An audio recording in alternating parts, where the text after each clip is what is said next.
हाँ तो गाइस अपने को इस क्वेश्चन के अंदर दे रखा है कि N2H4 मोलिकुलर ऑक्सीजन के साथ रिएक्शन करता है और अपने को N2+2H2O देता है और साथ में केमिकल एनर्जी रिलीज़ करता है in the form of electrical energy. So अपन यहाँ से समझ पा रहे हैं कि ये एक इलेक्ट्रोकेमिस्ट्री प्लस रेडॉक्स रिएक्शन से लिया गया क्वेश्चन है ना। तो ऐसी एनर्जी, ऐसी रिएक्शन जब केमिकल रिएक्शन होती है और अपने को इलेक्ट्रिकल एनर्जी मिलती है, उस तरह के सेल को अपन बोलते हैं electrolytic cell. Electrolytic cell. So basically इस क्वेश्चन के अंदर हो क्या रहा है, अपने से वो पूछ रहा है कि एनोड पे क्या रिएक्शन हो रही है, कैथोड पे क्या रिएक्शन हो रही है। More than one option correct हो सकते हैं ना इसमें।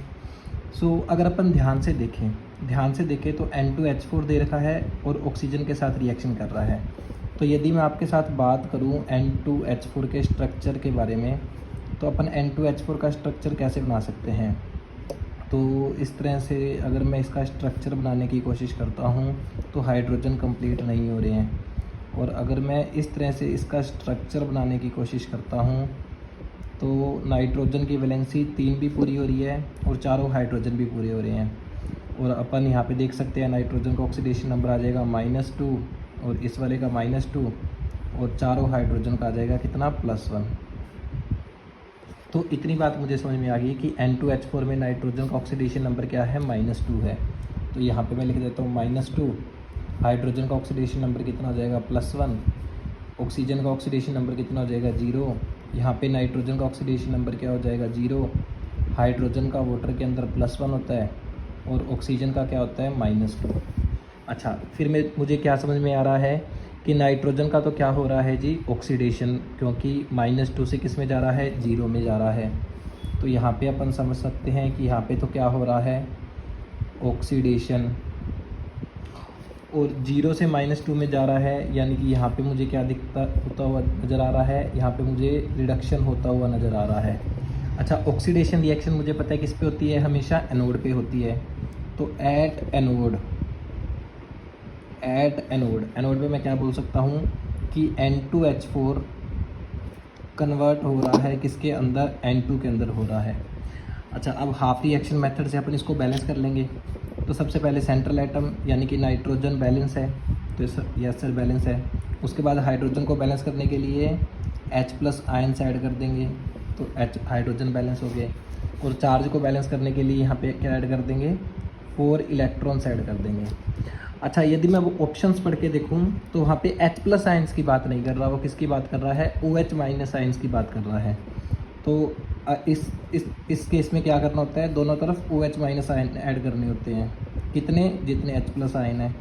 तो दोनों तरफ मैंने 4 OH- आयन्स ऐड कर दिए। अच्छा, अब मुझे पता है H+ और OH- मिलके क्या बनाएगा, वाटर बनाएगा। तो यदि 4H+ और 4 OH- हैं तो मुझे क्या मिल जाएंगे, 4 वाटर के मॉलिक्यूल मिल जाएंगे। तो इसकी जगह मैं क्या लिख सकता हूँ, 4H2O लिख सकता हूँ।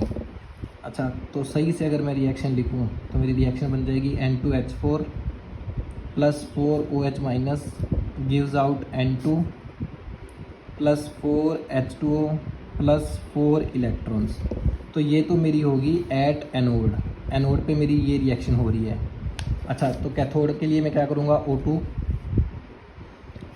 एट कैथोड पे क्या हो रहा है, O2 कन्वर्ट हो रहा है किसके अंदर, 2H2O के अंदर। बैलेंस कर देंगे। तो सबसे पहले क्या करेंगे, H+ आयन्स, तो 4 H+ आयन्स ऐड कर दिए। अच्छा, उसके बाद ऑक्सीजन बैलेंस, हाइड्रोजन बैलेंस, सब कुछ बैलेंस। अच्छा, रिएक्शन बेसिक मीडियम में है तो दोनों तरफ क्या करेंगे, 4 OH- आयन्स ऐड कर देंगे। तो दोनों तरफ 4 OH- आयन्स ऐड कर दिए। और चार्ज को बैलेंस करने के लिए यहाँ पे क्या कर देंगे, 4 इलेक्ट्रॉन्स भी ऐड कर देंगे। तो बेसिकली ये कितना हो गया, 4H2O + O2 + 4 electrons gives out 2H2O + 4 OH- ions. अच्छा, यहाँ से वाटर के मॉलिक्यूल्स कट सकते हैं, तो फाइनली क्या बचेगा, 2H2O + O2 + 4 electrons gives out 4 OH- ions. तो ये रिएक्शन हुई है मेरी कैथोड पे, तो एट कैथोड। अच्छा, अब यदि अपन ऑप्शंस को पढ़ के देखें तो फर्स्ट ऑप्शन में यही कह रहा है कि N2H4 OH माइनस आयंस के साथ मिल रहा है, N2 गैस रिलीज़ कर रहा है और साथ में 4 इलेक्ट्रॉन रिलीज़ कर रहे हैं। और यदि मैं सी ऑप्शन को देखूँ तो वहाँ पे वो कह रहे हैं कि मोलिकुलर ऑक्सीजन किस में कन्वर्ट हो रहा है, OH माइनस आयन में कन्वर्ट हो रहा है। तो यानी कि मेरे करेक्ट ऑप्शंस क्या हो जाएंगे, A and C. Correct options क्या हो जाएंगे, ए एंड सी। आपको इस क्वेश्चन को सोल्व करने के लिए रिएक्शंस को रटना ज़रूरी नहीं है, अपने को रेडॉक्स रिएक्शन की थोड़ी समझ होनी चाहिए थी, जिससे अपन आसानी से इस क्वेश्चन को कर सकते थे। Okay guys, thank you.